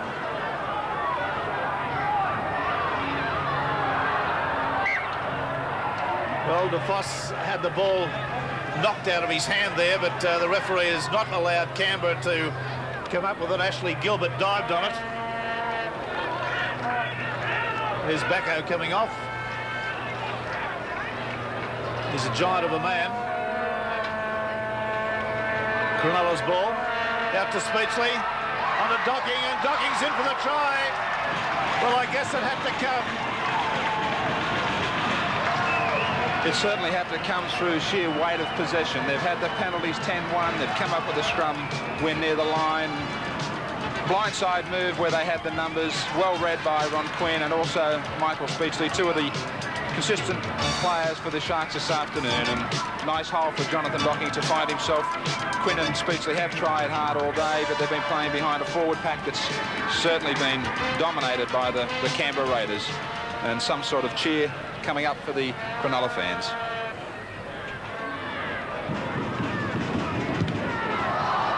No, I'm afraid he's not a genius as a goal kicker, this lad. So the score remains Canberra 26, Cronulla 6. Canberra 26, Cronulla 6. Dane Sorensen.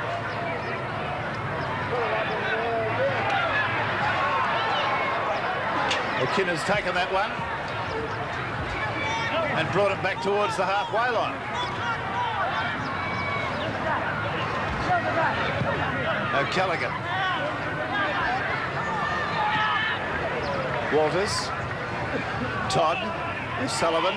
Corkery rounds his man, going beautifully, looks on the inside, gets it to Henjack. Henjack goes well, gets a pass back, but the touch judge has got his flag up.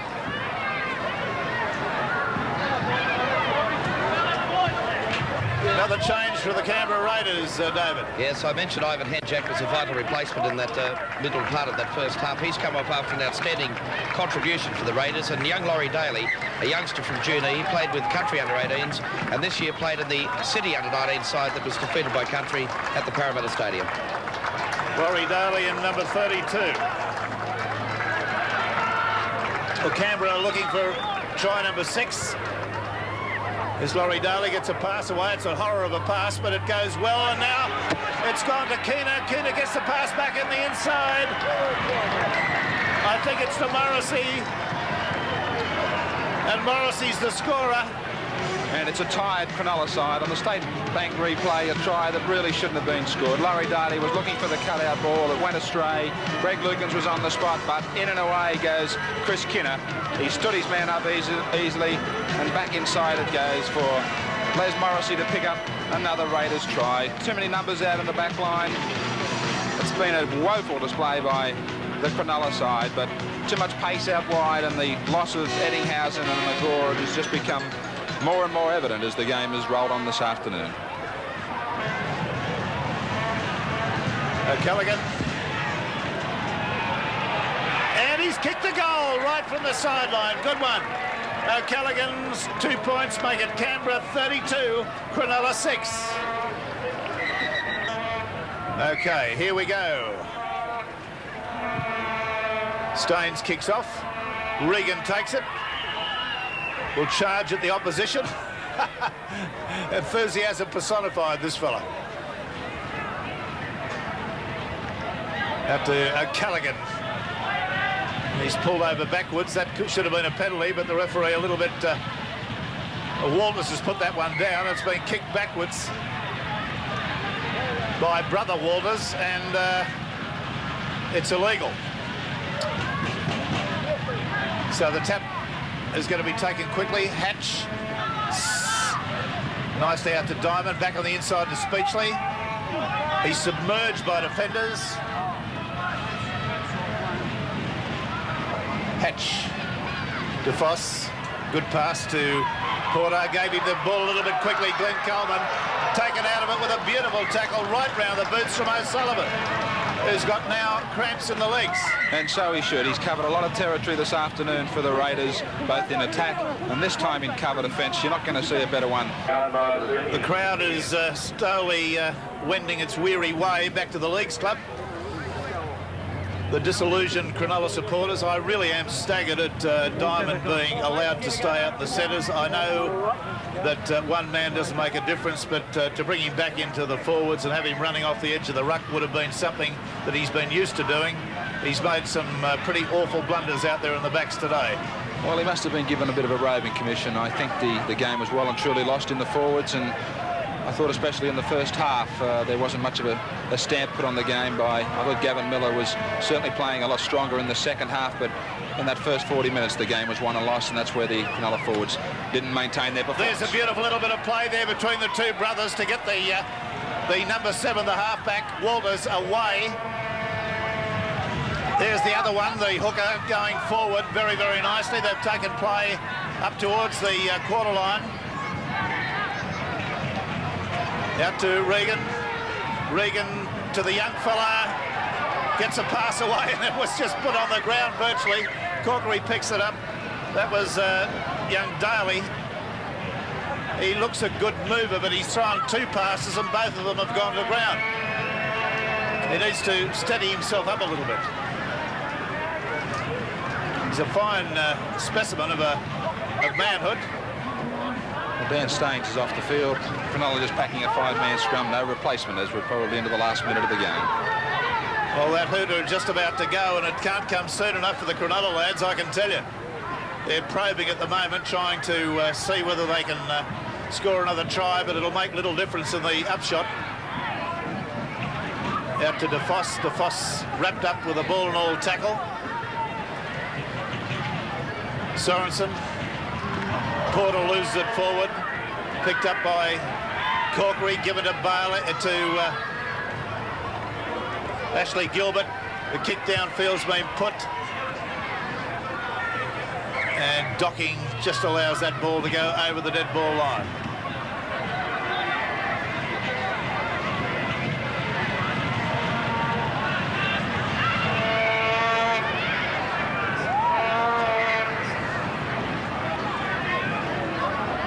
Docking to Hatch. He's still probing. To his credit, he's tried his heart out. He's got a roving commission, this young lad, the fullback for the Cronulla side. He's allowed to run pretty near anywhere he wants to. There's the hooter. That's the end of the section. Canberra 32, Cronulla Sutherland 6. And there are the tries. 2 to Corkery, Morrissey, Bacco, Bellamy and Gilbert, all tries. Callaghan 4 goals for the Cronulla side. A try to Docking and a goal to Watson. Every week they're at it, never daring to let up. 'Cause winning's the only thing that counts when you're playing for the Winfield Cup. It doesn't matter if you're famous or a youngster making his way. There's only one thing that matters, and that's how well you play. That's what the big game's all about. Giving it the best you can. Always being a leader, never bowing to any man. Giving it all you know, giving it your best shot. Making every step a winner, proving what it takes you got. Every week they're at it, giving it their all.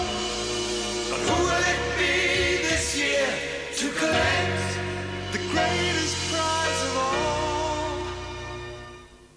The only other clash of this split weekend of football was between Western Suburbs and Penrith.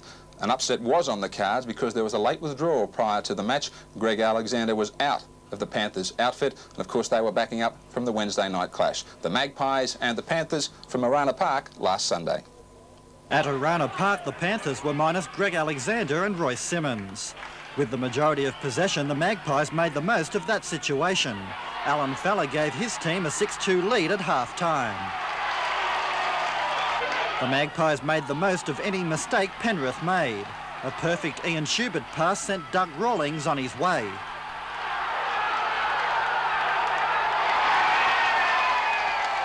Schubert was also involved in the next try-scoring movement.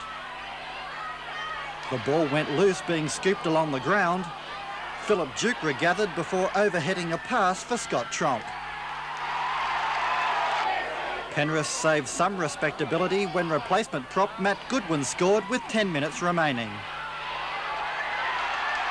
A couple of major upsets in this split weekend of Winfield Cup football. Let's just check those results for you. Saturday, the big victory to South Sydney down at Wollongong over the Steelers. Western Suburbs, with that upset, everybody was predicting it once the Panthers were without Greg Alexander, and that huge victory to the Raiders, 32-6 over Cronulla. The table for you, the teams there in white are the teams that are still to play next weekend. East on 20, sharing the lead there with Balmain. Manly just behind by a point. Canberra, a very important victory there, sees them move to 16 with Souths, and then Canterbury and Parramatta. Important games coming up next week, of course, now. The clashes between Norths and Canterbury as the Bulldogs try and get back on the rails.